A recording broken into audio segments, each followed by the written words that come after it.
कौन नहीं चाहता कि उसका मेंटर एक यूपीएससी रैंकर हो। 2021 के फाइनल रिजल्ट्स में सिविल्स दिल्ली आईएएस के 200 से भी ज्यादा सिलेक्शंस हैं। Guys, I am going to connect you 1-to-1 with civils Delhi rankers for free. There is a link in the description, fill it and schedule a session. These ranker will prepare a timetable and a personalized plan for you. ये toppers आपको exactly वही बताएंगे कि कौन सी book follow करनी है, कौन सा चैप्टर पढ़ना है। They will guide you in answer writing, mocks and accessing them. Don't miss this golden opportunity to get mentored by a ranker. Hello everybody, मेरा नाम अर्पित चौहान है और मैंने इस साल सिविल सर्विस एग्ज़ाम 2021 में 20वीं रैंक प्राप्त की है। मैं उत्तराखंड के ऊधम सिंह नगर ज़िले का रहने वाला हूं और मैंने मैकेनिकल इंजीनियरिंग में बीटेक किया है उत्तराखंड के ही गोविंद बल्लभ पंत कृषि एवं प्रौद्योगिकी विश्वविद्यालय से। तो मेरा ऑप्शनल सब्जेक्ट पीएसआईआर था और पीएसआईआर को अपना ऑप्शनल बनाने की वजह मेरी जो मेन थी, एक्चुअली मैंने ग्रेजुएशन किया था मैकेनिकल इंजीनियरिंग में, तो फिर भी मैंने उसको ना लेकर के पीएसआईआर को लिया। इसका कारण ये था कि पहला तो कि पीएसआईआर का जो जीएस के पेपर्स में बहुत ओवरलैप होता है, जो कि आप पॉलिटी वाला जो कॉन्स्टिट्यूशन वाला पार्ट है जीएस 2 के अंदर जो आता है, उसमें आपको बहुत ज़्यादा स्कोप होता है कि दोनों तरफ फ़ायदा हो। तो ओवरलैप वाली बात है। फिर दूसरी बात, मुझे ऐसा लगता है कि एसए में, एथिक्स में और इंटरव्यू में भी काफ़ी हद तक आपको पीएसआईआर की हेल्प मिल सकती है, प्रोवाइडेड दैट उसको आपने ढंग से स्टडी किया है।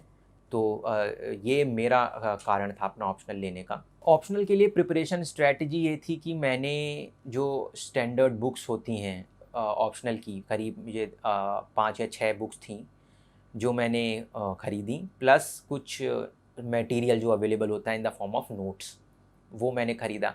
ऑप्शनल की भी प्रिपरेशन मैंने पूरी सेल्फ़ की थी और उसके लिए जो भी मटेरियल रीड किया वही जो जनरल स्टडीज़ के लिए किया था कि मटेरियल रीड करो, नोट्स मेकिंग करो, रिवीजन करो, रिफाइनमेंट ऑफ नोट्स, की बार बार रिवीजन ऑफ नोट्स से आपके एंड में इतने से नोट्स हो जाएंगे कि आपका रिवीजन जो है बहुत कम समय में संभव होगा। तो ये ऑप्शनल के लिए मेरी कुछ अलग से बहुत ख़ास स्ट्रेटजी नहीं थी, लेकिन एक चीज़ मैं ज़रूर कहना चाहूँगा कि ऑप्शनल में क्वालिटी ऑफ आंसर की वैल्यू बहुत ज़्यादा होती है। जनरल स्टडीज़ के आंसर में एक बार को आपकी क्वालिटी अगर इतनी ज़्यादा नहीं है, आपका मोनोटोनस सा और पैटर्न बेस्ड जर्नलिस्टिक आंसर है, तो आप जीएस में आंसर पा जाएंगे। लेकिन ऑप्शनल में अगर आप जर्नलिस्टिक आंसर लिखते हैं तो दैट इज़ अ मिस्टेक, कि वो आपका सिलेक्शन रोक सकता है। लास्ट ईयर में और इस ईयर में मैंने जो अपने ऑप्शनल में काफ़ी इम्प्रूवमेंट किया, वो इसीलिए किया, ये मतलब मैंने जो उसके लिए मैंने जो किया वो ये किया कि इस बार मैंने एक पॉलिटिकल साइंस के स्टूडेंट की तरह आंसर लिखे, नॉट एज अ जर्नलिस्ट, क्योंकि ऑप्शनल की कॉपी चेक करने वाले भी मोस्ट प्रोबेबली सब्जेक्ट स्पेशलिस्ट होते हैं, तो उनका एक्सपेक्टेशन होता है कि आपने अगर ऑप्शनल लिया है तो आपको उसकी इन डेप्थ नॉलेज हो, ऊपर की नॉलेज ना हो। तो ये चीज़ आप ध्यान रखें कि आपके ऑप्शनल के आंसर में आपकी नॉलेज की डेप्थ दिखनी चाहिए। पीएसआईआर की प्रिपरेशन के लिए पीएसआईआर में जैसे पॉलिटिकल साइंस जो है स्टैटिक पार्ट है और आईआर वाला डायनेमिक पार्ट है। तो पॉलिटिकल साइंस के लिए स्टैटिक पार्ट के लिए जो बुक्स होती हैं, स्टैंडर्ड बुक्स प्लस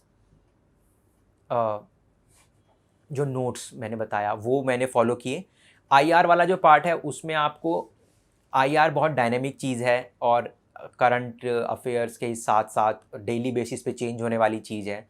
तो newspaper reading is a must, और उसमें से आपके जो भी आईआर के नोट्स हैं वहाँ पे आप अपनी, जैसे कोई समिट हो रहा है, फॉर एग्जांपल ब्रिक्स समिट हो रहा है या G20 मीट हो रही है, वहाँ पे से क्या एक ऐसी चीज़ है जो कि आप एज अ पॉलिटिकल साइंस के आंसर में आप लिख सकते हैं, जिसको कंटेंट एनरिचमेंट कहा जाता है। तो वो चीज़ आईआर वाले पार्ट में आप डेली बेसिस पे नहीं तो वीकली बेसिस पे आप ऐड करते चलें अपने ऑप्शनल आईआर वाले पार्ट में। और ये जो आईआर वाला पार्ट है ये जीएस में भी इंक्लूडेड होता है, तो वहाँ पे भी और यहाँ पे भी दोनों जगह के नोट्स मेकिंग आपकी साथ में हो जाएगी। और आईआर वाले पार्ट के लिए ऑनलाइन रिसोर्सेज भी बहुत इंपॉर्टेंट हैं, जैसे कि पीआईबी की वेबसाइट होती है या राज्यसभा टीवी जो कि संसद टीवी है। संसद टीवी पे काफ़ी शोज़ होते हैं, इंडिया एंड द वर्ल्ड, मतलब जो भी अभी उनका नाम हो गया है। तो उन शोज़ में जो पैनलिस्ट आते हैं काफ़ी एमिनेंट होते हैं, जिन्हें जो करियर ब्यूरोक्रेट्स रहे होते हैं, आईएफएस में रहे होते हैं, जो पॉलिसी के काफ़ी जानकार होते हैं। तो वहाँ से काफ़ी मदद मिलती है आईआर वाले पार्ट में, क्योंकि वो हॉलिस्टिकली पीछे से लेके आगे तक का सब कुछ आपको समझाते हैं। तो वो भी मैंने वो चीज़ें भी मैंने वहाँ से देखी, जिनका कि आईआर वाले पार्ट में काफ़ी मुझे लगा कि जो कि महत्वपूर्ण है। नोट्स मेकिंग की बात की जाए तो कंपलसरी तो एज सच कुछ नहीं है, बट मेरी पर्सनल जो एडवाइस है कि नोट मेकिंग एक बहुत इम्पॉर्टेंट पार्ट है, क्योंकि note making will take you to such a situation in the end कि आपका जितना भी 2 3 4 साल का एफर्ट है वो लिमिटेड पेजेस में आ गया है। और नोट मेकिंग के थ्रू आपका रिवीजन इवन एग्ज़ाम से एक दिन पहले, जैसे मेंस और ऑप्शनल के बीच में आपको 5 दिन का गैप मिलता है, तो उसमें वो आपका 1 या 2 बार भी रिवीजन हो जाएगा अगर आपके नोट्स अच्छे हैं। और अगर फ्रेश रिवीजन के साथ आप मेंस का ऑप्शनल लिखने जाएंगे तो वो चीज़ आपकी आंसर शीट में रिफ्लेक्ट होगी और वो जो लेवल ऑफ नॉलेज है वो लगेगा कि काफ़ी एनहेंस्ड है। तो इसीलिए ये ज़रूरी है कि आप नोट मेकिंग करें, जो कि मैंने की। और ऑप्शनल हो या GS, note making is a very important part. Optional के लिए कौन सा सब्जेक्ट चूज़ किया जाए, ये काफ़ी एक सवाल बच्चों का रहता है, एस्पिरेंट्स का रहता है। तो उसमें मेरा एडवाइस ये है कि आप या जहाँ तक अगर संभव है तो अपना ग्रेजुएशन का सब्जेक्ट लें, क्योंकि आपका टाइम काफ़ी सेव हो जाएगा और आपकी ग्रेजुएशन में जो आपने मेहनत की है उसका भी एक तरीके से आपको रिज़ल्ट दिखेगा वहाँ पर। अगर ये संभव नहीं है, जैसे मैंने खुद स्विच किया, तो स्विच करने के लिए जो भी आपको 4 5 सब्जेक्ट लेने हैं, जो भी एक आपको लगता है कि मेरा इंटरेस्ट है जिनमें, लाइक फॉर एग्ज़ाम्पल मैंने सोशियोलॉजी और ये साइकोलॉजी और पीएसआईआर, इकोनॉमिक्स, हिस्ट्री, ये 4 5 सब्जेक्ट मैंने लिए। इनका जो सिलेबस है वो देखा, थोड़ा 1 2 साल के प्रीवियस ईयर पेपर देखे, ओवरलैप देखा और मेरा इंटरेस्ट किस में है ये देखा। तो 3 4 चीज़ों को कंबाइन करके मैं इस कंक्लूजन पे पहुंचा कि पीएसआईआर में ये सब क्वालिटीज़, ये सब वर्चूज़ मुझे मिली। तो केवल कोई आपको ये कह दे कि एक XYZ सब्जेक्ट बहुत स्कोरिंग है या कोई सब्जेक्ट है जिसमें नंबर ही नहीं आते हैं, तो इस हियर से पे आप अपना ऑप्शनल चूज़ ना करें, क्योंकि हर ऑप्शनल से सिलेक्शन होते हैं, हर साल होते हैं और अच्छे नंबर भी आते हैं। तो अगर आप एफ़र्ट डाल सकते हैं, आपका इंटरेस्ट उस सब्जेक्ट में है, तो आप उस किसी भी सब्जेक्ट को अपना ऑप्शनल ले सकते हैं। ऑप्शनल में डायग्राम्स की मेरे ऑप्शनल में तो एज सच कुछ ज़रूरत थी नहीं, बट आपके जो भी ऑप्शनल है अगर वहाँ पे जैसे डायग्राम्स, मैप्स या जो भी आप बनाना चाहें, फ्लो चार्ट, वो सब बना सकते हैं। लेकिन एक चीज़ जो कही जाती है कि ऑप्शनल में आंसर को पैराग्राफ फॉर्म में लिखना चाहिए और जनरल स्टडीज़ में पॉइंट फॉर्म में लिखना चाहिए। तो ये भी मैंने तो यही चीज़ फॉलो भी की थी और मुझे कोई इसका नेगेटिव मतलब साइड इफ़ेक्ट नहीं दिखा। हालाँकि कुछ लोग ऐसे भी हैं जो ऑप्शनल भी पॉइंट्स में लिख के आते हैं और उनका ऑप्शनल में उसके बावजूद अच्छा स्कोर आता है। तो कहने का मतलब है कि content of the answer is more important कि हाउ यू प्रेजेंट इट, या कितना लंबा आपने लिखा है। आपका कंटेंट कैची होना चाहिए, जो कि और जो एग्जामिनर आपकी शीट में ढूंढ रहा है, because whenever any examiner goes out to check your sheet, तो उसके अपनी अंडरस्टैंडिंग में कुछ वर्ड्स हैं, कुछ कीवर्ड्स हैं, और अगर वो कीवर्ड्स वो वहाँ पर ढूंढ लेता है तो फिर आपके जो मार्क्स होते हैं वो अनडाउटेबली इंक्रीज़ हो जाते हैं। तो चाहे आप वो चीज़ उसको पॉइंट्स के थ्रू दें या पैराग्राफ के थ्रू दें, बट प्रोवाइडेड दैट वो चीज़ वहाँ पे अवेलेबल आपकी शीट में होनी चाहिए।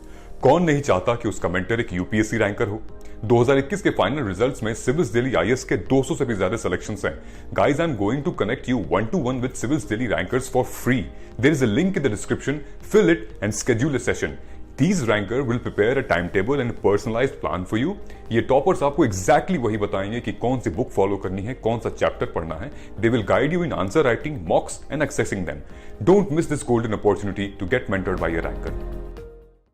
Pros and cons of PSIR as an optional subject. I do not see any very big cons, except that syllabus थोड़ा बड़ा है और काफ़ी टाइम कवर करने में इसको लग जाता है फर्स्ट रीडिंग जब आप दें।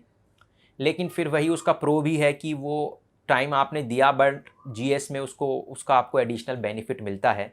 तो हर सब्जेक्ट का ऐसा अपना प्रोज या कॉन्स हैं। कोई 3 महीने में अगर कोई ख़त्म हो रहा है कोई ऑप्शनल, तो उसका चांसेस हैं कि बहुत ज़्यादा इधर उधर बेनिफिट नहीं मिलेगा। तो ये आप अपने ऑप्शनल को, जो भी आपका ऑप्शनल है उसके हिसाब से देख लें। सबके अपने प्रोज एंड कॉन्स हैं, बट बात वही है कि you have to put in the effort. So PSIR is a very good optional I say, और जिसका रिज़ल्ट भी हर साल अच्छा होता है, और काफ़ी ज़्यादा एस्पिरेंट्स इस ऑप्शनल को लेते भी हैं। और मेरा जो पर्सनल एक्सपीरियंस है कि रिज़ल्ट जो मेरा, मतलब मेरे रिज़ल्ट में जो लास्ट ईयर के मुकाबले इस साल इम्प्रूवमेंट हुआ है, उसमें भी काफ़ी मैंने ऑप्शनल पे काम किया और उसने मुझे रीपे किया। तो ऑप्शनल PSIR भी एक अच्छा ऑप्शनल है। और आई विश कि जो भी PSIR एस्पिरेंट्स ये वीडियो देख रहे हैं, वो अपना ऑप्शनल को ढंग से प्रिपेयर करें और ऑप्शनल में ज़्यादा से ज़्यादा मार्क्स लाएं। Wishing you all the best. Thank you.